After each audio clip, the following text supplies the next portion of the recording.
নমস্কাৰ সকলোকে আৰু আজি মই এটা নতুন ব্লগলৈ আপোনালোকক স্বাগতম জনালোঁ। এয়া মোৰ মৰমৰ মেকুৰীটো।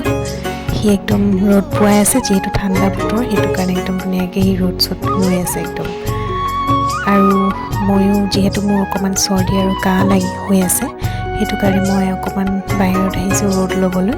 পুৱা ৰ'দটোতো খুবেই ধুনীয়া আৰু খুবেই কোমলীয়া। আৰু এইখিনি আজি আপোনালোকে ভাবিছে এইখিনি আমাৰ ছাইডৰ ফালে সদায় বেলেগ ফালে দেখাইছিলোঁ, আজি এইটো বেলেগ।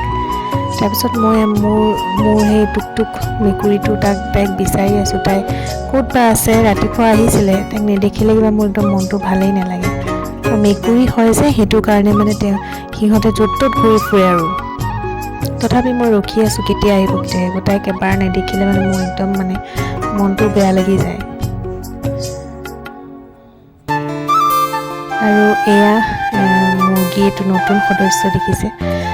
এইটো এটা ইয়াৰ ৰহস্য আছে, ৰহস্যটো মই অলপ পিছতকৈ ক'ম।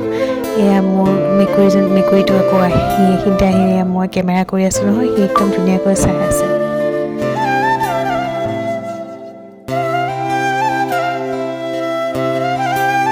ৰ'দত থাকিলে খুব ভাল লাগে গাটো, সেইকাৰণে বাৰে প্ৰতি মই ৰ'দলৈ আহি আছোঁ। ভাল লাগে মানে ৰ'দটো, মানে কোমলীয়া ৰ'দটো পাই থাকিলে খুব ভাল লাগে আৰু আমাৰ শৰীৰৰ কাৰণেও বহুত ভাল ৰ'দটো। মায়ে এয়া চয়াবিনৰ তৰকাৰী বনাই আছে। মায়ে মোৰ গা বেয়া কাৰণে এইখিনি কৰিছে, কাৰণ শাহু কেতিয়াও মা হ'ব নোৱাৰে, শাহুৱে এইখিনি কেতিয়াও নকৰে। নিজৰ জীয়েকৰ কাৰণে কৰিব, কিন্তু পৰৰ জীয়েকৰ কাৰণে নকৰে, সেইকাৰণে মায়ে। তাৰপিছত মই মাছকেইটাকো ভাজি দিলোঁ, যিহেতু মায়ে অকলে কৰি আছে, মাৰো গাটো ভাল নহয়, সেইকাৰণে মনটো বেয়া লাগিলে, সেইকাৰণে মই মাছকেইটাকো ভাজি দিলোঁ। আৰু এয়া চাওক, আমাৰ একেবাৰে মাছৰ গোন্ধ পাই একেবাৰে মহাৰাণীজনী একদম মুখি আছে আৰু মাছ দিম যে আশা কৰি আছে আৰু মাছ দিম। সিহঁতকতো দিওঁৱেই বাৰু, এক্সট্ৰাকৈয়ে দিওঁ সিহঁতক। আৰু এয়া এতিয়া খেলিবলৈ আহিছে। এয়া সিহঁতৰ লগত এনেকৈ খেলি মোৰ মানে টাইমটো পাছ হৈ যায়, খুব ভাল লাগে। তাৰপিছত মই ধুনীয়াকৈ গা পা ধুই আহিলোঁ। গা পা ধুই ক্ৰীম চিম সানি অকণমান লিপষ্টিক লগাই লৈছোঁ। ভাল লাগে মোৰ লিপষ্টিক লগালে, আৰু মই মানে বেলেগ একো নকৰিলেও লিপষ্টিকটো লগাওঁৱেই। সেয়া আৰু সেন্দুৰকণ ধুনীয়াকৈ লগাই ল'লোঁ। এজনী বিবাহিতা নাৰীৰ চিন নহয় জানো। এয়া তাৰপিছত মোক মায়ে ভাত খাবলৈ মাতিছে। তাৰপিছত সেই চুলি তুলি আঁচুৰি এখন আজি আবেলি বিয়া আছে, মানে মোৰ দেউতাৰ কলিগ এজনৰ পুতেকৰ বিয়া, তালৈ যাম বুলি ভাবিছোঁ। চাওঁ সন্ধিয়াকৈ গম পাম আৰু। উপায় নাই আৰু, সেইকাৰণে এই কাপোৰযোৰ পিন্ধিম বুলি ভাবিছোঁ। এই কাপোৰযোৰ মোৰ বিয়াৰ ছেকেণ্ড মেইন ছেট হয়, এইযোৰ পিন্ধি যাম বুলি ভাবিছোঁ। মায়ে ক'লে তুমি এইযোৰে পিন্ধি যোৱা, ধুনীয়া লাগে। তাত সন্ধিয়া সময়ত এয়া বিয়ালৈ কি পিন্ধি যাম ডিঙিত, তাকে ডিচাইড কৰি আছোঁ।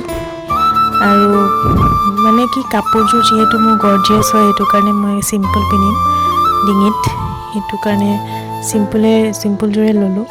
এয়া মা ওলাই আছে, মায়ে খুব বেয়া পায় ভিডিঅ' কৰিলে, মই মনে মনে কৰিছোঁ। এয়া মই ৰেডি হ'লোঁ, একদম চিম্পল পিন্ধিছোঁ ডিঙিত মই। এয়া মোৰ ফাইনেল লুক। অকণমান মই হেৰি কৰিলোঁ, অকণমান চুলি তুলিখিনি মই ষ্ট্ৰেইট কৰি ল'লোঁ। তাৰপিছত আমি বিয়া আহি পালোঁহি। ৰংগমঞ্চত পাতিছে হাউচিং ফালে। মোৰ য'ত বিয়া দিছিলে, মোৰ য'ত বিয়া হৈছিলে সেইটো বিবাহ ভৱনতে পাতিছে। চ' তালৈ গৈ আছোঁ এতিয়া আমি। এয়া তাৰপিছতে আমি আহি পালোঁ বিয়া মণ্ডপহে আহিছে ভৱনটোত। এয়া মা, মই, ভাইটি আৰু ভাইটিৰ লগৰ। সি একদম আমাৰ সৰুৰ পৰাই ভাইটিৰ একদম লগৰ হয়, আৰু আমাৰ প্ৰত্যেকটো ফেমিলিৰ নিচিনা, প্ৰত্যেকটো অকেজনতে সি আমাৰ লগত প্ৰায় থাকে। এয়া দৰা কইনা বহি আছে আৰু আমি গৈ কফি খাইছোঁ। এয়া অকণমান গোটেইখিনি দেখালোঁ আপোনালোকক। মোৰ মানে স্মৃতি স্মৰণ হৈ গৈছে, কাৰণ মোৰ এইটো বিবাহ ভৱনত ময়ো বিয়া হৈছিলোঁ, মোৰো ৰিচিপশ্যন ইয়াতে হৈছিলে, অলপ মনত পৰিলে আৰু। তাৰপিছতে আমি খাবলৈ ধৰিলোঁ। খোৱা খুবেই ধুনীয়া হৈছিলে, বঢ়িয়া লাগিলে খাই। আৰু এতিয়া আমি হেৰি কৰিম, ঘৰলৈ উভতিম আৰু অকণমান সময় আমি বহি লৈছোঁ।